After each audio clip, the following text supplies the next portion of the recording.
What is confession and how should we practice this and what do we do with this?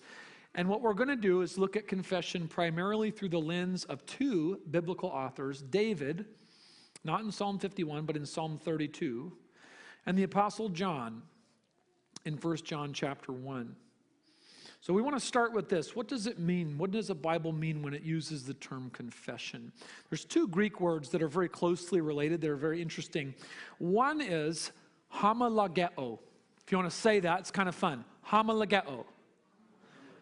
Okay, so this comes from two kinds of a compound of two words.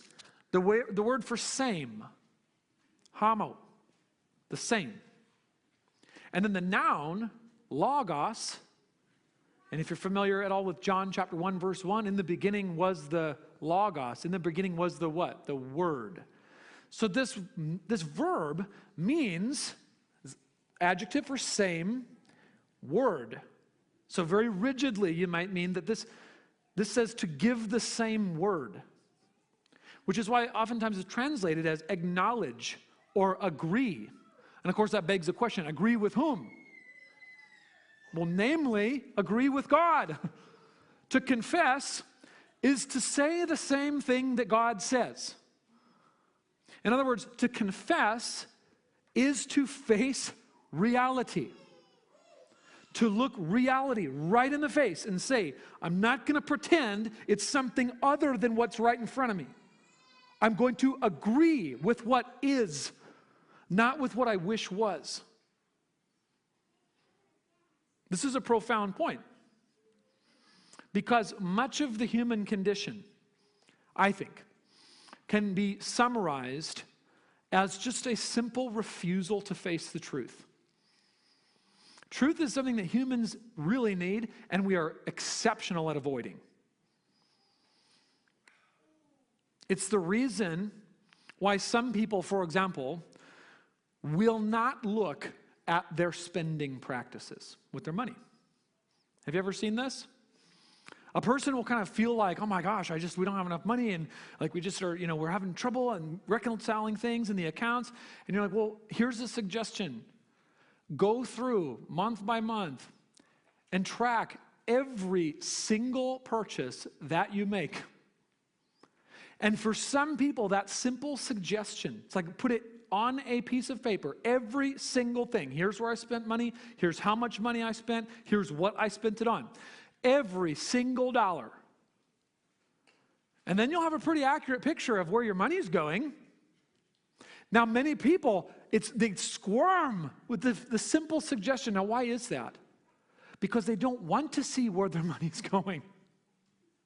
And so we would rather then, if that's the case, we would rather just not face reality. We'd rather embrace a cognitive dissonance. We'd rather refuse to look at the facts of our spending.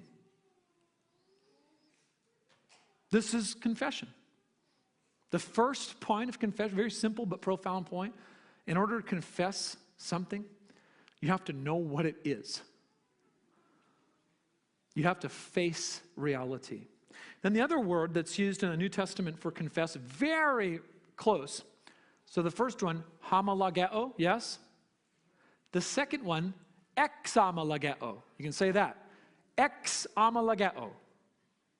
It's kind of fun to say. I said that with Kelsey. She's like, wow, that's really kind of fun. Exomologeo. So it's the same word, but it has a preposition on the front of it, and the preposition is ex. Anyone know what that means? Out. Like exoskeleton. Exomologeo. So the added idea of speaking this word out loud. Right? Very simple principle. So homologeo, to say the same thing. Exomologeo, to make sure that you understand, to say it out loud. Confession is when you face reality and you agree with God's assessment of you. And then you articulate it clearly so that you can't hide from it. Let me ask if you've ever seen this in your own life. You've got an inkling somewhere in your mind that all is not right. But you're able to hide from it within your own mind. Have you ever seen this? You're able to kind of hide. Sometimes it's like, usually like 3 a.m., it's really loud, but it's all still in your head. And you can kind of avoid it, particularly in the waking hours when you can busy yourself with a whole bunch of other tasks. You can avoid it. Now, what happens when you tell another human being and you speak it out loud? Now you can't hide from it, because now it's outside of you.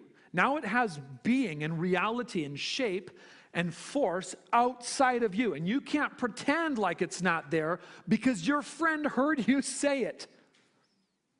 Right? It's like toothpaste. This is why we should be careful with our words, by the way. As soon as you say something out loud, it's like toothpaste.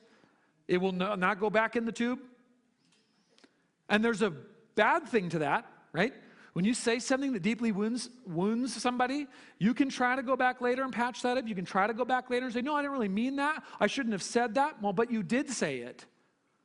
And the toothpaste doesn't go back in the tube. So be careful how you speak to one another. Now, at the same time, there's a blessing of that reality, because it means that if you want to confess something, if you want to really face the reality of something, then you say it out loud to somebody who loves you. And all of a sudden now, you can't escape from it. And that's a good thing. Sometimes you need to articulate something out loud so that you can burn the ships, and now you have to deal with it. You can't pretend like it's not real anymore. And you have to address it.